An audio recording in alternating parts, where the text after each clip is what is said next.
নমস্কাৰ এই মুহূৰ্তত অসমৰ প্ৰত্যেকগৰাকী জনসাধাৰণলৈ দিবলৈ ওলাইছো ডাঙৰ খবৰ। আজি হৈছে 21 জানুৱাৰী। আজি অসমৰ লাখ লাখ দুখীয়াসকললৈ কেইখনমান চৰকাৰী আঁচনি লৈ দিবলৈ ওলাইছো ডাঙৰ খবৰ। তো যিসকল মানুহে ভিডিঅ'টোত ক্লিক কৰিছে অনুগ্ৰহ কৰি ভিডিঅ'টো স্কিপ নকৰি প্ৰথমৰ পৰা শেষলৈ চাই থাকিব, কিয়নো এইটো ভিডিঅ'ৰ মাজত পেঞ্চন আঁচনিৰ পৰা আৰম্ভ কৰি মহিলাসকললৈ কেইখনমান গুৰুত্বপূৰ্ণ খবৰ প্ৰদান কৰিম।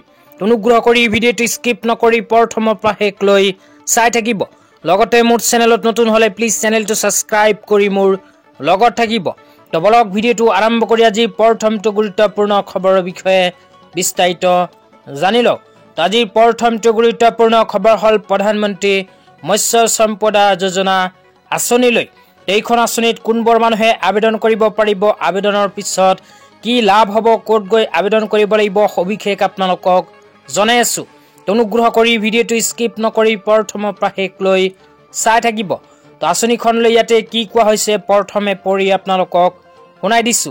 তো ইয়াতে লিখা আছে, মীন বিভাগৰ উদ্যোগত প্ৰধানমন্ত্ৰী মৎস্য সম্পদ যোজনা PMMSY আঁচনি মীন পালন, পশুপালন আৰু দুগ্ধ মন্ত্ৰালয় ভাৰত মীন খণ্ডৰ পৰিৱেশগতভাৱে সুস্থ, অৰ্থনৈতিকভাৱে কাৰ্যক্ষম আৰু সামাজিকভাৱে অন্তৰ্ভুক্ত উন্নয়ন আনিবলৈ ভাৰত চৰকাৰে ঘোষণা কৰিছে এইখন আঁচনি। তো ইয়াতে কোৱা অনুযায়ী মীন খণ্ডত উন্নয়ন কৰাৰ বাবে ভাৰত চৰকাৰে আৰম্ভ কৰিছে প্ৰধানমন্ত্ৰী মৎস্য সম্পদ যোজনা বা PMMSY আঁচনি। এইখন আঁচনিৰ জৰিয়তে যিসকল মানুহে মীন পালনৰ লগত জড়িত হৈ আছে সেইসকল মানুহক প্ৰদান কৰিব আৰ্থিক সাহায্য। তো কোনবোৰ মানুহে আৰ্থিক সাহায্য লাভ কৰিব সেয়া আপোনালোকক জনাই দিছো। তো ইয়াতে লিখা আছে, মাছ ধৰা আন্তঃগাঁথনিৰ বাবে আৰ্থিক সাহায্য। এই আঁচনিখনে মাছ ধৰা বন্দৰ, মাছ অৱতৰণ কেন্দ্ৰ, মাছৰ বজাৰ, ইয়াৰ লগতে আৰু কোৱা হৈছে মাছৰ উদ্যোগ, মাছৰ বীজ পাম্প আৰু মাছৰ প্ৰক্ৰিয়াকৰণ ইউনিটৰ দৰে মাছ ধৰা আন্তঃগাঁথনি উন্নয়নৰ বাবে আৰ্থিক সাহায্য প্ৰদান কৰিব ভাৰত চৰকাৰে। তাৰপিছত 2 নম্বৰত আৰু কি লিখা আছে পঢ়ি শুনাই দিছো। 2 নম্বৰত লিখা আছে, মীন পালকসকলৰ বাবে আৰ্থিক সাহায্য। আঁচনিৰ জৰিয়তে মীন পালকসকল পুখুৰী, পিঞ্জিৰা, হেচাৰী আৰু নাৰ্চাৰী নিৰ্মাণৰ দৰে বিভিন্ন কামৰ বাবে আৰু বায়ুমণ্ডলীয় ব্যৱস্থা আৰু অন্যান্য সঁজুলি স্থাপনৰ বাবে আৰ্থিক সাহায্য প্ৰদান কৰিব এইখন আঁচনিৰ জৰিয়তে ভাৰত চৰকাৰে। 3 নম্বৰত কৈছে মীন ব্যৱস্থাপনাৰ বাবে সাহায্য। এই আঁচনিখনে বৈজ্ঞানিক পদ্ধতি গ্ৰহণ, মীন ব্যৱস্থা পৰিকল্পনা স্থাপন, মীনৰ তথ্য ব্যৱস্থা গঢ়ি তোলাৰ জৰিয়তে মীন সম্পদ পৰিচালনাৰ বাবে আৰ্থিক সাহায্য প্ৰদান কৰিব ভাৰত চৰকাৰে। তাৰপিছত 4 নম্বৰত কৈছে মীন পালকসকলৰ বাবে ঋণমুক্ত ৰাজ সাহায্য প্ৰদান। এই আঁচনিখনে মীন পালকসকলক মীন পালন ব্যৱস্থাই হিচাপে গ্ৰহণ কৰিবলৈ উৎসাহ কৰিবলৈ ঋণযুক্ত ৰাজ সাহায্য প্ৰদান কৰিব। 5 নম্বৰত কৈছে মাছৰ সামগ্ৰী বিপণন আৰু ৰপ্তানিৰ বাবে সহায়। এই আঁচনিখনে মাছজাতীয় সামগ্ৰী ৰপ্তানি প্ৰসাৰিত কৰিবলৈ শীতল শৃংখল, মাছ প্ৰক্ৰিয়াকৰণ ইউনিট আৰু পেকেজিঙৰ সুবিধা বিকাশৰ বাবে আৰ্থিক সাহায্য প্ৰদান কৰিব। তো তাৰপিছত আঁচনিখনলৈ আৰু কি কোৱা হৈছে বিতংভাৱে আপোনালোকক জনাই দিছো। তো যিসকল মানুহে আবেদন কৰিব বিচাৰে অনুগ্ৰহ কৰি চাই থাকিব। তো আপোনালোকক এতিয়া জনাই দিছো আঁচনিখনত আবেদন কৰাৰ বাবে কি যোগ্যতাৰ প্ৰয়োজন হ'ব। 1 নম্বৰত কোৱা হৈছে মাছমৰীয়া, 2 নম্বৰত কৈছে মাছ পালক, মাছ শ্ৰমিক আৰু মাছ বিক্ৰেতা, 4 নম্বৰত কৈছে মীন উন্নয়ন নিগম, 5 নম্বৰত কোৱা হৈছে মীন খণ্ডত আত্মসহায়ক গোট যদি জড়িত হৈ আছে তেন্তে সেইবোৰ গোট। ইয়াৰ লগতে মীন সমবায়, মীন ফেডাৰেশ্যন, উদ্যোগী আৰু ব্যক্তিগত প্ৰতিষ্ঠান, মীন পালক উৎপাদক সংস্থা, কোম্পানী। 10 নম্বৰত কৈছে অনুসূচিত জাতি, অনুসূচিত জনজাতি, মহিলা, বিভিন্নভাৱে সক্ষম ব্যক্তি। তাৰপিছত কৈছে ৰাজ্য চৰকাৰ, কেন্দ্ৰীয় শাসিত অঞ্চল আৰু ইয়াৰ সত্তা।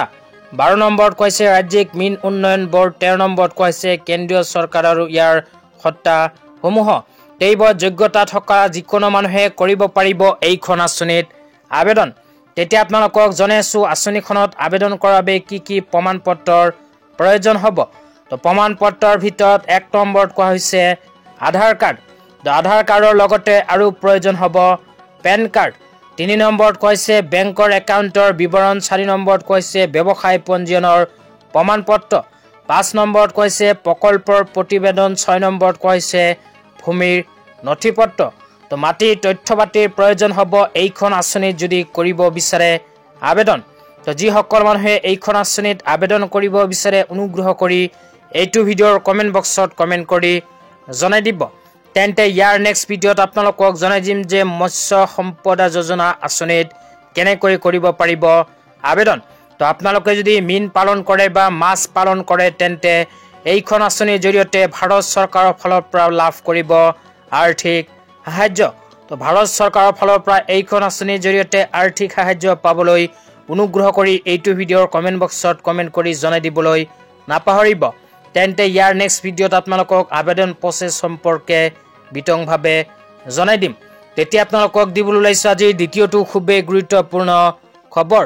তো আজিৰ দ্বিতীয়টো গুৰুত্বপূৰ্ণ খবৰ হ'ল অটল পেঞ্চন আঁচনিলৈ। তো ইয়াতে অটল পেঞ্চন আঁচনিলৈ কি কোৱা হৈছে, কোনবোৰ মানুহে আবেদন কৰিব পাৰিব, আবেদন কৰাৰ পিছত কি লাভ হ'ব, সবিশেষ আপোনালোকক আঁচনিখনৰ বিষয়ে এতিয়া জনাই দিছোঁ।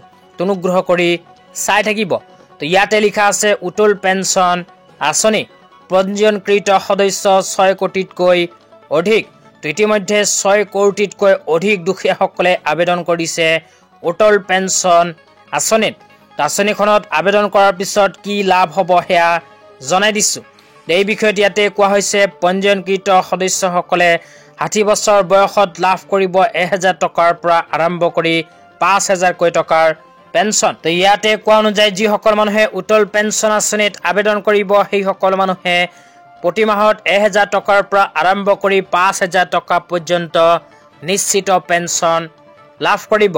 তো তাৰপিছত আৰু কি লিখা আছে পঢ়ি আপোনালোকক বিতংভাৱে বুজাই দিছোঁ।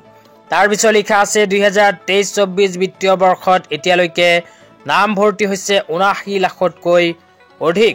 তো আপোনালোকে যদি এতিয়ালৈকে অটল পেঞ্চন আঁচনিত আবেদন কৰা নাই তেন্তে এইটো ভিডিঅ'ৰ কমেণ্ট বক্সত কমেণ্ট কৰি জনাই দিব।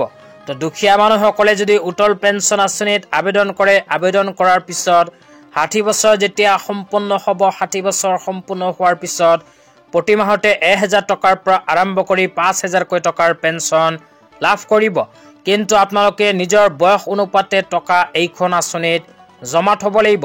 তো 60 বছৰ নোহোৱালৈকে যদি এইখন আঁচনিত টকা জমা কৰে তেন্তে আপোনাৰ টকাৰ ওপৰত নিৰ্ভৰ কৰি 1000 টকাৰ পৰা আৰম্ভ কৰি 5000কৈ টকাৰ পেঞ্চন লাভ কৰিব। তো এতিয়া আপোনালোকক দিবলৈ ওলাইছোঁ আজিৰ তৃতীয়টো খুবেই গুৰুত্বপূৰ্ণ খবৰ। তো আজিৰ তৃতীয়টো গুৰুত্বপূৰ্ণ খবৰ হ'ল অৰুণোদয় 3.0 আঁচনিলৈ। তো আপোনালোকে মোবাইল স্ক্ৰীনত চাব পাৰিছে অৰুণোদয় 3.0 আঁচনিলৈ এনেকৈ এখন আপডেট ইতিমধ্যে আমাৰ হাতত আহি পৰিছে। তো ইয়াতে কোৱা অনুযায়ী অসম চৰকাৰে অৰুণোদয় 3.0 আঁচনিখন 19 ছেপ্টেম্বৰ 2024 তাৰিখে ঘোষণা কৰিছে। তো অসম চৰকাৰৰ উদ্দেশ্য অনুযায়ী অসমত 37.2 লাখ দুখীয়াসকলক অন্তৰ্ভুক্ত কৰিব অৰুণোদয় আঁচনিত। ইতিমধ্যে লাখ লাখ দুখীয়াসকলে অৰুণোদয় 3.0 আঁচনিত আবেদন কৰিছে। কিন্তু এইবোৰ যোগ্যতা থকা সকলে অৰুণোদয় 3.0 আঁচনিৰ সুবিধা কেৱল লাভ কৰিব।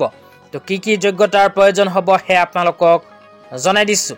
তো ইয়াতে লিখা আছে আন যোগ্য বিবেচিত সকলৰ লগতে স্বামীহীনা অবিবাহিত মহিলা যাৰ বয়স 45 বছৰতকৈ অধিক, লগতে বিবাহ বিচ্ছেদিত হোৱা অকলশৰীয়া মহিলা, তৃতীয় লিংগৰ ব্যক্তি, দিব্যাংগ, বৃদ্ধ আদি সামৰি ল'ব অৰুণোদয় 3.0 আঁচনিত। তো এইবোৰ যোগ্যতা যদি আপোনালোকৰ আছে তেন্তে নিঃসন্দেহে আপোনাৰ নামখন অৰুণোদয় 3.0 আঁচনিত অন্তৰ্ভুক্ত হৈ যাব। লগতে অসম চৰকাৰৰ সিদ্ধান্ত অনুযায়ী যিসকল মানুহৰ ৰেচন কাৰ্ড আছে কেৱল মাত্ৰ সেইসকলেহে লাভ কৰিব অৰুণোদয় 3.0 আঁচনিৰ সুবিধা। আজি ইমানেই। ভিডিঅ'টো চাই কেনে পালে নিশ্চয় কমেণ্ট বক্সত কমেণ্ট কৰি জনাই দিবলৈ নাপাহৰিব। তো ধন্যবাদ।